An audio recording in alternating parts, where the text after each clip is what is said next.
Les putains passent la plupart de leur temps avec d'autres putains et vivent dans une atmosphère chaude et vaporeuse.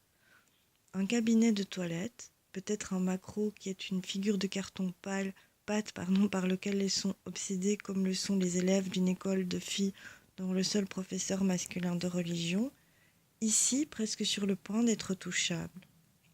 Leur connaissance de la vulnérabilité de chacune d'elles définit leur manière de se parler et crée un lien, le lien interféminin le plus fort que les femmes connaissent entre elles.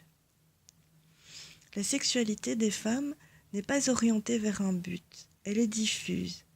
Les femmes feront n'importe quoi, pas pour le sexe, mais pour l'amour, car le sexe n'existe pas pour elles, il est partout, entièrement indéfini.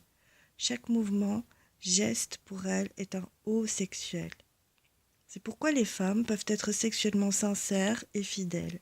C'est pourquoi les femmes observent les choses, sont stupéfaites par les choses. Ce sont les femmes qui haïssent le plus les choses. Il fait courir l'extrémité de sa cravache sur la peau de tes seins.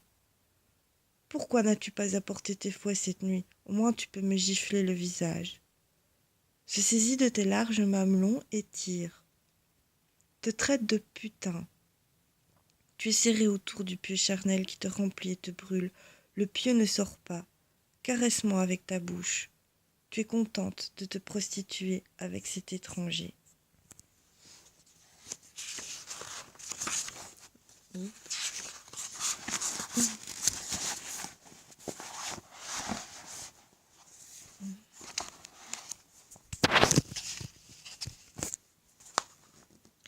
Elle embrasse le bout d'un de tes seins à travers la dentelle qui le recouvre.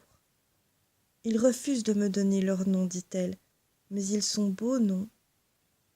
Les hommes sont embarrassés et vulgaires. Leur troisième boisson les a enivrés.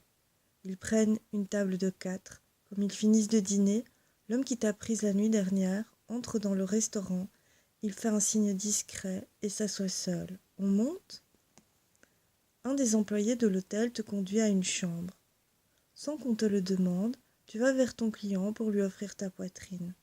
Tu es légèrement étonné de voir combien il est facile d'offrir tes seins à cet inconnu. Il te dit de te déshabiller puis t'arrête. Tes fers l'impressionnent.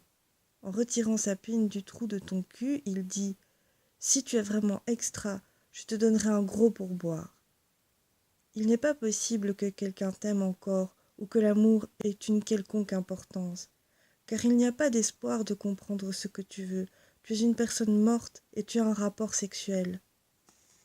Il te quitte avant que tu sois sorti du lit, laisse une poignée de billets sur une petite table blanche. Tu retournes à la maison, après avoir soigneusement plié les billets et les avoir glissés dans ton décolleté. Tes chaînes disparaissent. Tu peux désormais décider de t'habiller ou non. Tu peux désormais décider si tu vas travailler pour de l'argent ou non. Tu peux désormais décider à qui parler. Il continue de te fouetter quotidiennement. Quand tu te plains, une autre fille dit « Puisque tu as envie d'être fouettée, pourquoi te rebiffes-tu? Tu n'es pas Justine. » Qui tu es est évident. Il n'y a personne d'autre que toi. Si tu veux être fouettée, aime le fouet, ma fille. Tu me possèdes, tu me contrôles. Je n'ai rien à faire avec toi. Tu es un assassin. Il n'existe pas de terroriste, il n'y a que des assassins. Je suis une masochiste. Ceci est une vraie révolution. C'était un extrait de Cathy Hacker, Grandes Espérances. Et c'est un livre, évidemment, si je le lis, que j'aime bien et que je vous conseille. J'espère que cette lecture vous aura plu autant qu'à moi.